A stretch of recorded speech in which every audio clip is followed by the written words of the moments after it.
Kaya ako ginawa yung video na 'to kasi gusto kong pasalamatan ang admins and members ng Rainmakers. Sa tabi ko ngayon ay ang pinadala po nila sa akin. Actually, may bouquet pa po 'to guys, pero nilagay ko na siya sa vase dun sa bahay ko. So, buksan na natin guys. Open na natin siya. Oh, wow! Oh my gosh!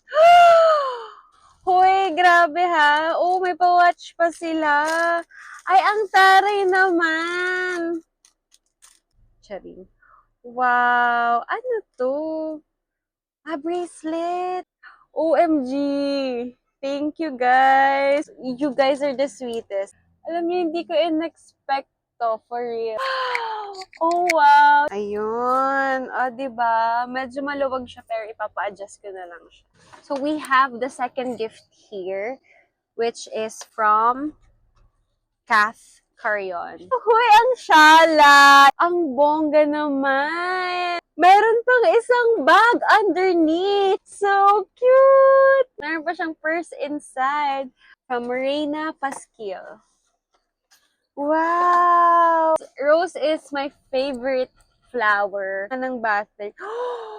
Thank you for the rose. Thank you for the rose. From Judy Ann. Magagamit ko siya lalong-lalo na pag may tapings. What's this? Oh my gosh! This is something that I can really use kapag nag-work ako. From Nicole Barnuevo. Ayan. Oo. Nakakagigil. Oh, Merry Christmas! Wow! Lucky! Yes. So, before I end this, I just want to say how greatly I appreciate each and every one of you and all of your efforts. I love you all very much from the bottom of my heart, and I hope to see you all soon. God bless us.